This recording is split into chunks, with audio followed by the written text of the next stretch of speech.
नमस्कार दोस्तों, मेरा नाम शिवधीरज है। उम्मीद करता हूं आप लोग बहुत ही ज़्यादा अच्छे होंगे। आज इस वीडियो में बात करने वाले हैं कि आपको किसी भी फूड बिजनेस, चाहे रेस्टोरेंट हो, क्लाउड किचन हो, टेक अवे, QSR, किसी भी प्रकार का फूड बिजनेस हो, उसकी फ्रेंचाइजी लेनी चाहिए या नहीं लेनी चाहिए।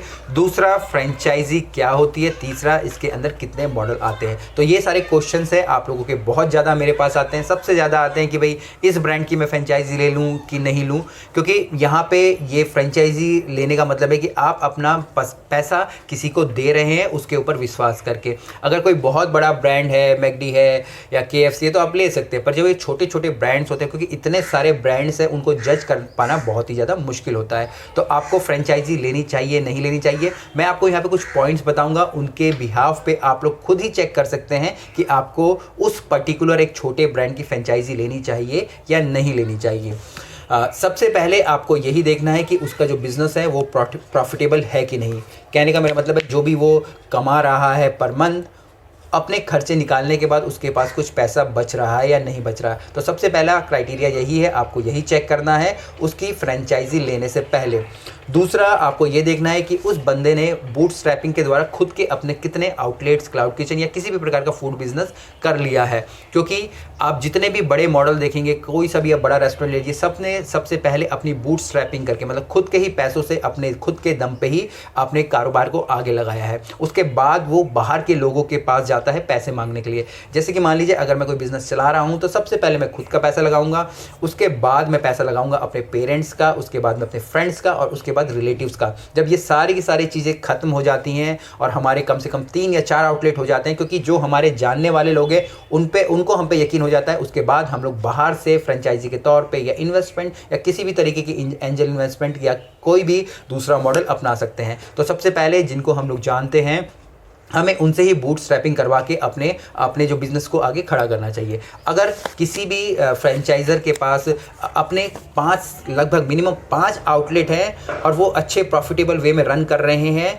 या फिर इवन पॉइंट पे भी हैं, तो आप उनकी फ्रेंचाइजी ले सकते हैं। ये ना हो कि उसने एक आउटलेट खोल लिया है, एक क्लाउड किचन खोल लिया है 2 लाख रुपये लगा के, और वो दूसरे महीने बोल रहा है कि भाई मैं अपनी फ्रेंचाइजी बेच रहा हूँ 1 लाख रुपये में, और आप लगते हो अरे 1 लाख की फ्रेंचाइजी मिल रही है, मैं ले लेता हूँ। तो ये सारी चीज़ें बेकार है। अगर किसी ने खुद की बूट स्ट्रैपिंग के द्वारा एटलीस्ट 5 अपने आउटलेट खुद के पैसों पे, अपने रिलेटिव के पैसों पे, अपने फ्रेंड्स के पैसों पे खोल लिए हैं या सिर्फ अपने ही पैसों पे खोले हैं, तो आप उसकी फ्रेंचाइजी ले सकते हैं। कोई उसमें फिर बुरा नहीं है।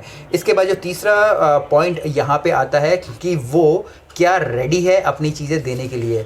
क्योंकि अगर आप जिन्होंने भी मेरे प्रोग्राम्स लेते हैं, मैं उन्हें हमेशा बोलता हूं कि आपको सबसे पहले अपनी बूट स्ट्रैपिंग करनी है, खुद के ही अपने आउटलेट खोलने हैं, ताकि क्योंकि यहाँ पे जब हम लोग 4 या 5 आउटलेट खोल लेते हैं तो हमें अच्छा खासा एक्सपीरियंस हो जाता है किसी भी सिचुएशन को डील करने का। अपने SOPs क्रिएट हम लोग तब तक कर पाते हैं, हमारे ऑपरेशंस के पार्ट्स अच्छे हो जाते हैं, हमारा वेंडर मैनेजमेंट अच्छा हो जाता है, हमारा जो ह्यूमन रिसोर्सेज डिपार्टमेंट होता है वो प्रॉपरली काम करने लगता है। तो जब ये सारी चीज़ें 5 आउटलेट तक बिल्कुल सही चलती रहती है, तो आप उसके बाद उनके फ्रेंचाइजी ले सकते हैं। तो यही सारी क्राइटेरिया में आपको चेक करना है। अगर ये सारी चीज़ें खरी उतरती है तो आप उनकी फ्रेंचाइजी ले सकते हैं।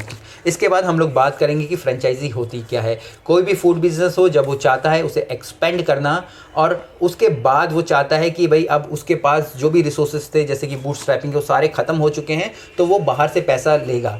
तो वहाँ पे वो अपने राइट्स बेचता है, अलग अलग मॉडल्स होते हैं, और वो अपने फ्रेंचाइज़र को, अपने फ्रेंचाइजी को, अपने जो भी उस पर पैसा लगाना चाहता है उसको बेच देता है अपने पूरे राइट्स। यहाँ पे जो पैसा लगा रहा है वो फ्रेंचाइजी कहलाती है, और जिसके पास पैसे जाएंगे या फिर आप बोल सकते हैं जो भी वो ब्रांड है उसको हम लोग यहाँ पे फ्रेंचाइजर बोलते हैं। अब इसमें मॉडल्स कौन कौन से होते हैं मैं आपको वो बताता हूँ। सबसे पहला मॉडल, उसको हम लोग बोलते हैं COCO model, COCO, company owned company operated. Company own मतलब मालिकाना हक किसका है, और कंपनी ओनर, कंपनी ऑपरेट, और उसके ऑपरेशंस कौन चला रहा है। तो यहाँ पे जो दोनों के दोनों राइट्स होते हैं वो कंपनी के पास ही होते हैं, वही उनके ऑपरेशंस को रन करते हैं, और वही उसके वहाँ पे उनके पूरे अधिकार भी उनके पास ही होते हैं। दूसरा यहाँ पे है COFO, कोफो मॉडल आप कह सकते हैं, कंपनी ओन्ड और फ्रेंचाइजी ऑपरेटेड। यहाँ पे कंपनी उसके जो ब्रांड है उसको ओन करती है, पर वहाँ पे फ्रेंचाइजी जिसने उस पर पैसा लगाया है वो वहाँ पे उसके ऑपरेशंस को देख रहे होते हैं।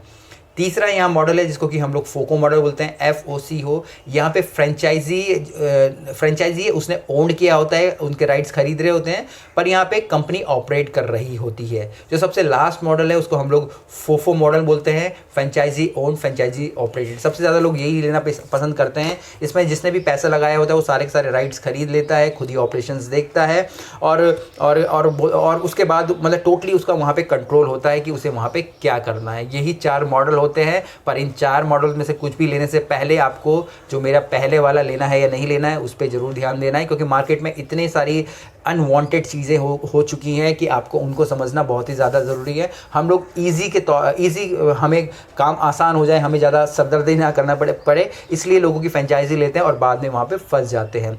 इसके अलावा कुछ भी क्वेश्चंस हो, कमेंट्स हो, आप मुझे लिख के भेज सकते हैं। मेरे व्हाट्सअप का नंबर भी है, या मेरे आप चाहें तो प्रोग्राम्स भी इनरोल कर सकते हैं। फिर मिलता है एक नए वीडियो में, तब तक के लिए जय हिंद।